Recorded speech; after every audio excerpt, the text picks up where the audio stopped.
अस्सलाम वालेकुम व रहमतुल्लाहि व बरकातुहू। वेलकम टू लाहौर दिखावे LDK। हाँ जी जनाब, तो आज हम बनाएंगे बहुत ही मज़ेदार सा जैम, ऑरेंज जैम। जैसे कि सीज़न है और सीज़न में हम ये चीज़ बनाकर रखेंगे तो आपका 6 महीने तक या साल तक इसको कुछ भी नहीं होने वाला। बनाने का तरीका मैं आपको साथ शेयर करती हूँ। सबसे पहले मैंने लिए हैं 4 ऑरेंजेस लिए हैं और उनको मैंने अच्छी तरह से वॉश कर लेना है। ऑरेंज कहें, संतरे कहें या कीनू कहें, सबका एक ही बात होती है। ठीक है, उसको छीलने के बाद ये जो उसका थ्रेड है इसको हमने अच्छी तरह से साफ़ करना है। और बहुत ही सिंपल तरीके से मैं आपको ये जैम बनाना सिखाऊंगी, जिसको मार्मलेट भी कहा जाता है। और इसको बनाकर आप सेव करें किचन में और मज़े से क्रंची टॉस के साथ लगाकर खाएं, पराठे से खाएं, जैसे भी दिल करता है वैसे आप इंजॉय कर सकते हैं। इसको 2 पार्ट में मैं डिवाइड करूंगी और इसका इतना सिंपल तरीका मैं आपको बताऊंगी करना कि आप कहेंगे वाह क्या बात है। इतनी सिंपल तरीके से हर कोई बनाकर अपने किचन में जैम बनाकर रखेगा और अपने किचन की शान को बढ़ाएगा। ये देखें, दूसरा भी ऑरेंज मैंने इसी तरीके से छीलकर सभी ऑरेंजेस को छीलकर इसी तरह से रख लेने हैं। और उसके छिलकों को मैं बताऊंगी किस तरीके से हमने इसके अंदर यूज़ करना है। बहुत ही आराम से आपने इसको करना है, जिससे कि अंदर से इसका गूदा बाहर ना निकल पाए। और इसके जो थ्रेड्स हैं उनको आप रिमूव करें बहुत ही सफाई के साथ, क्योंकि ये इसके जो थ्रेड्स होते हैं ना, और ये इसके अंदर कड़वाहट पैदा कर दे, इसका बिटरनेस उसके अंदर बहुत ज़्यादा होता है, बिटरी होते हैं, इसलिए इसको हटाना बहुत ज़रूरी है। इसी तरीके से आप दूसरे ऑरेंजेस को भी इसी तरह से उतार कर उसके छिलके उतार कर रखें। जैम बनाना कोई मुश्किल काम नहीं है, मगर बहुत सी रेसिपी में इसको इतना कॉम्प्लिकेटेड करके दिखाया जाता है कि दिल करता है कि बस ना ही बनाएं। मगर मैं आपके लिए लेकर आई हूँ बहुत ही आसान रेसिपी, जिसको आप भी बनाएं, आपके बच्चे भी बना सकते हैं। इतनी आसान रेसिपी है। और फिर इसके लिए इसके फ़ायदे बेशुमार हैं। ऑरेंजेस, जबकि आपको पता है कि ऑरेंज में विटामिन C होता है और ये हमारी स्किन, आइज़ और हर तरह से हड्डियों के लिए इसके बहुत ज़्यादा फ़ायदे होते हैं। सिर्फ 2 से 3 इंग्रेडिएंट्स जो हमारे घर में ही मौजूद होते हैं उनसे हम ये बनाकर रखेंगे। ये देखिए, मैंने सब ऑरेंजेस को छील कर रख लिया और इनके जो छिलके हैं उनका मैं आपको यूज़ बताती हूँ, इसका मैं करने क्या लगी हूँ। इसमें से 2 बड़े पीस आप निकाल कर साइड पर रख लें और बाकी जो है हम इसको वेस्ट कर देंगे। या फिर आपने इसको ड्राइड अगर आपने लगाना है बना के चेहरे के ऊपर, तो वो मैं आपको नेक्स्ट टाइम में बताऊँगी। फ़िलहाल मैं आपको जैम का बनाने का तरीका बताती हूँ। और फिर इसको मैंने सब ट्रे में फिर से निकाल ली हैं, क्योंकि हमने करना है इसके ऊपर काम। ये काम आप बहुत ही फुर्सत के साथ करें, क्योंकि इसमें थकना नहीं है बिल्कुल भी। आपने एक फाड़ी को निकाला, हमने इसके ऊपर से जो थ्रेड्स हैं उनको और अच्छी तरीके से सफाई से निकाले। थ्रेड्स निकालने का मकसद ये होता है कि इसके अंदर जो है ये कड़वाहट ना आए और जैम लगाते हुए भी बीच में ना आए इसके अंदर से। और आराम से इसका बीच में कट लगाते हुए इसके अंदर से जो बीज हैं इसके अंदर उनको निकाल देंगे, जिससे कि ये जब हम इसको ग्राइंड करेंगे तो इसके अंदर ये बीज पीस ना जाएं और उसका अंदर कड़वाहट पैदा हो जाए। देखिए, अंदर से बिल्कुल इसका पल्प नज़र आ रहा है। इसी तरीके से हम तसल्ली से बैठकर एक जगह हमने सारे इसके पीसेस को निकाल लेने हैं और इसी तरह से थ्रेड को साफ़ करते हुए अंदर से इसके बीज निकालते हुए पूरे ऑरेंजेस के हमने इसी तरह से बॉल में निकाल लेना है। ये सारा पेशेंस का काम होगा, बस इसी में मेहनत है, बाकी सब काम आसान है। ठीक है, ये सब निकालने के बाद मैं आपको दिखाऊंगी कि इसका नेक्स्ट प्रोसीजर क्या होगा। बिल्कुल भी हम इसके अंदर आर्टिफिशियल्स फ्लेवर नहीं यूज़ करेंगे। मैं ये नहीं कह रही कि बड़े बड़े ब्रांड जो होते हैं इसमें पता नहीं क्या क्या चीज़ें मिलाकर उसको करते हैं, मगर हम ये बनाकर अपने अंदर अपने किचन के अंदर ही हम इसको बनाकर रख सकते हैं। हम बिल्कुल साफ़ सुथरे तरीके से और बिल्कुल अपने हाथ से जो चीज़ बनी हुई होती है बहुत ही ज़्यादा फ़ायदेमंद भी होती है, हेल्दी भी होती है। देखिए, मैंने सब निकाल कर रख ली हैं सब पीसेस को। और इसी तरह से आपने इसका जो जाली होती है ना, जो इसके पर ये बाइंडिंग होती है सारे इसका पल्प, उसको आपने नहीं निकालना, क्योंकि वो हमारा बड़ा काम आने वाले फाइबर्स का काम करेगा इसके अंदर। और हमने लिया है फूड कलर लिया है, ये आपको स्किप भी कर सकते हैं फूड कलर को। और जितना हमारा गोदा पल्प निकला है उतना ही हमने इसके अंदर डालनी है चीनी। ठीक है, आगे ग्राइंडर का काम। ग्राइंडर के अंदर हम डाल देते हैं सारे पल्प, और इससे पहले कि इसको हम ग्राइंड करें दूसरा काम भी हम कर लेते हैं साथ ही तैयार।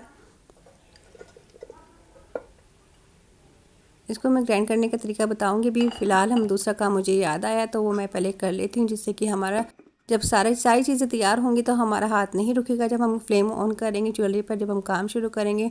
ये लिया हमने, इसका छिलका लिया ऑरेंज को, इसके जो वाइट वाला हिस्सा है उसको आपने बड़ी सफाई के साथ उतार देना है, क्योंकि ये हमारी यूज़ की चीज़ नहीं है। और उसके लिए हमने कटिंग करनी है जूलियन स्लाइस में।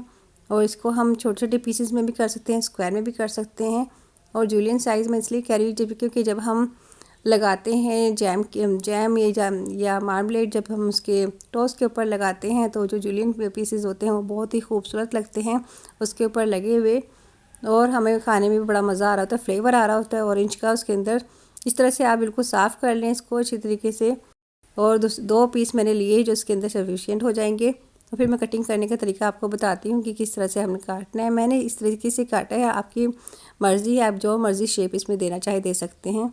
जैसे हम जूलियन कटिंग करते हैं जिंजर की, अदरक की, इसी तरीके से हमने इसको भी बारीक बारीक काट कर रख लेना है। और इंचेस देख लीजिए कि बहुत बड़ा साइज़ हमने नहीं करना, 2 इंच की साइज़ हमारे लिए काफ़ी है, और इतना ही साइज़ हम करके सब दोनों पीसेस का साइड पे रख लेंगे।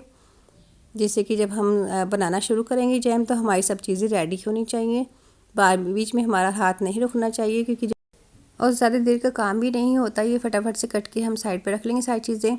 उसूल भी ये है कि जब हम कोई चीज़ बनाते हैं तो इसकी सब चीज़ें कटिंग करने वाली चीज़ें जो होती हैं हम पहले ही कट कर कर रख लें, और ये हमारे टाइम को भी बचाती है। और जब हम कुकिंग करना स्टार्ट करते हैं तो हमारी कुकिंग में कोई मसला नहीं होता।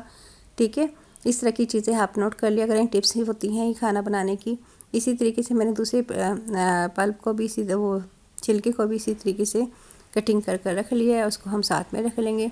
आ जाते हैं ग्राइंडर की तरफ, जो हमने ग्राइंडर मशीन में जो डाल कर रखे थे जग में पल्प को, उसको हमने कर लेना है ग्राइंड। उसकी जो मैंने बताई थी जाली जो होती है जिसके अंदर पल्प सेव होता है, उसको हमने नहीं ज़ाया करना, और उसको इसी तरीके से हमने कर लेना है ग्राइंड। ये बहुत ही बेस्ट तरीका है जैम बनाने का, और आपका टाइम भी सेव होता है, और एकदम परफेक्ट जैम आपका बनकर तैयार होगा। ये देखिएगा। अब आ जाते हैं चूल्हे की तरफ। तो सबसे पहले हमने जलाना है फ्लेम, बिस्मिल्लाहिर्रहमानिर्रहीम। तो फ्लेम चलाने के बाद हमने लेना है खुले मुँह का बर्तन। इस तरह की या तो आप कढ़ाई ले सकते हैं या फ्राइंग पैन ले सकते हैं। तो इसमें हमने डाला है पल्प का वज़न हुआ है 300 ग्राम। 300 ग्राम के हिसाब से हमने इसके अंदर चीनी डालनी है। 300 ग्राम बराबर की क्वांटिटी हमने रखनी है चीनी की भी। सेम इसी तरीके से इसको फिर हमने चलाना है। फ्लेम हमारी हाई रहेगी क्योंकि हमने चीनी को करना है मेल्ट। अगर हम चीनी मेल्ट नहीं करेंगे और फ्लेम स्लो रहेगी तो इसमें बहुत ज़्यादा टाइम हमारा लग जाना है और हमारा पल्प भी ख़राब हो सकता है। ठीक है, इसलिए फ्लेम को हमने हाई रखना है। उसके बाद चलाने के बाद देखते हैं कि चीनी मेल्ट हो गई है, तो हम इसके अंदर दूसरी चीज़ें डालेंगे। जैसे कि इसके अंदर जाएगी जूलियन कटिंग जो हमने रखी थी ऑरेंजेस की, वो हम डालेंगे इसके अंदर।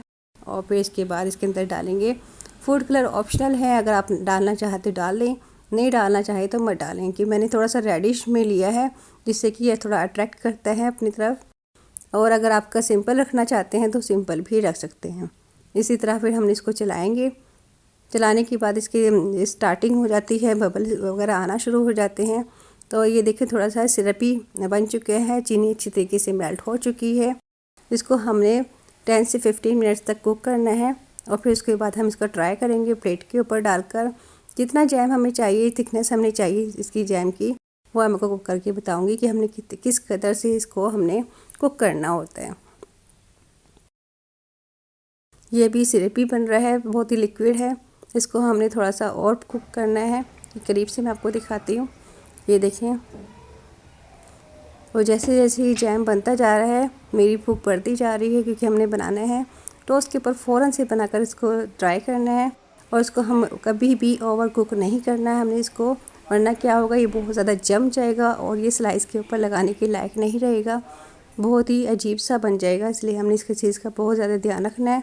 तो उसका बेस्ट तरीका ये बताती हूँ मैं आपको कि हमने इसको सही परफेक्ट तरीके से कैसे बनाना है। सबसे पहले हमने इसको प्लेट पर डालकर देखना है कि ये जो है इसकी रनिंग की एफिशिएंसी कितनी है। हमें बहुत ज़्यादा रनिंग इस स्टाइल में हमने इसको नहीं बनाना।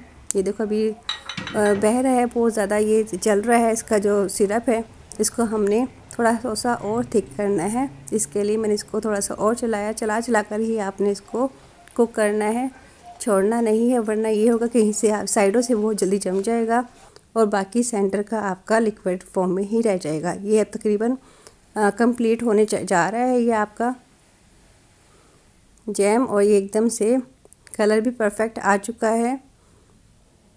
और हम इसको ट्राई करते हैं प्लेट के ऊपर डालकर। और इसको ओवर कुक तो बिल्कुल भी नहीं करना। ये उसकी कंसिस्टेंसी एकदम परफेक्ट हो चुकी है। अब हम फ्लेम को ऑफ़ करेंगे, उसको थोड़ा सा चलाएंगे जिससे कि नीचे ये लग ना जाए और चारों तरफ से एक जैसा रहे। ये देखें, टेढ़ा करने के बाद भी ये रनिंग फॉर्म में नहीं आ रहा है। ये एकदम बेस्ट आपका जैम बना है। और इसी तरीके से आप भी इसको चेक करेंगे जब बनाएंगे तो आपका जैम जो है बिल्कुल परफेक्ट बनेगा। मैंने इसको आपने शीशे की जार में निकालना है, मगर जार की ये हमारा जैम हमारे जार से बहुत कम बना है, इसलिए मैं इसको थोड़ा स्किप करूँगी। मैंने इसके लिए छोटा सा बॉल लिया है और इसके अंदर हम जैम को ट्रांसफ़र करेंगे। ये देखें, चलाते हुए हमने इसके अंदर करना है। ये देखिए, ये एकदम परफेक्ट जैम बना है। और आप ये ना सोचिएगा कि थोड़ा सा सिरपी है, ये इसको ठंडा होने के बाद फ़ौरन एकदम अपनी शेप ले लेगा। और अगर हम इसको ज़्यादा थिक करेंगे तो क्या होगा, एकदम जम जाएगा, वो लगाने के लायक नहीं रहेगा किसी भी ब्रेड के ऊपर, पराठे के ऊपर। इसको हम सेव कर लेते हैं फ्रिज के अंदर 5 मिनट के लिए, 10 मिनट के लिए रखें। उसके बाद फिर हमने देखा, ये देखिए बिल्कुल एकदम परफेक्ट शेप ले चुका है। और हमारा ये होममेड जैम एकदम परफेक्ट बन चुका है। बनाइए, खुद भी बनाइए, गिफ्ट कीजिए। और ये रमज़ान जैसे आ रहा है, रमज़ान के लिए आप एकदम बनाकर रख सकते हैं। सहरी में हम चाय के साथ इसको नौश फरमा सकते हैं। आज के बाद आप बाज़ार से जैम ख़रीदना भूल जाएंगे जब आप मेरे तरीके से बनाएंगे जैम। और ऑरेंज जैम बनाने का तरीका मैंने आपको सिखाया है, मैंगो का भी बताऊंगी और इंशाल्लाह ताला सेब का भी सिखाऊंगी। तो ये बनाकर देखें, कितना आसानी के साथ स्प्रेड हो चुका है और एकदम परफेक्ट है। इसका मेजरमेंट जैसे मैंने कहा, जितना आपका पल्प होगा उसका ऑरेंज का, उतना ही आपने इसके अंदर शुगर डालनी है। और इसके अंदर ये आपका तकरीबन 5 से 6 महीने तक कहीं नहीं जाता। ये आप ख़राब नहीं होगा। आप पूरी गर्मियाँ इसको एंजॉय कर सकते हैं। ज़्यादा बना कर रखें जिससे आसानी के साथ आप पूरी गर्मियाँ इसके साथ एंजॉय करें। और बच्चों वाली फैमिली है तो उनके लिए तो मौजें हो गई हैं। वो तो एकदम उनके लिए एकदम ईद वाला माहौल हो जाएगा। जब आप जितना सारा जैम बना कर रखेंगे तो रोज़ उन्होंने, आपकी फैमिली ने एंजॉय करना है। ये देखें, और मैं एक टेस्ट करने लगी हूँ। इसकी थिकनेस कितनी है, वो बहुत ही ज़बरदस्त, वो माशाल्लाह बिस्मिल्लाहिर्रहमानिर्रहीम। और A1 जैम बना है, ज़रूर ट्राई कीजिएगा। मेरे चैनल को सब्सक्राइब कीजिएगा, लाइक शेयर और कमेंट्स कीजिएगा, बेल आइकन के बटन को कीजिएगा प्रेस। और अपना बहुत सा ख्याल रखिएगा। ओके, फिर अल्लाह हाफिज़।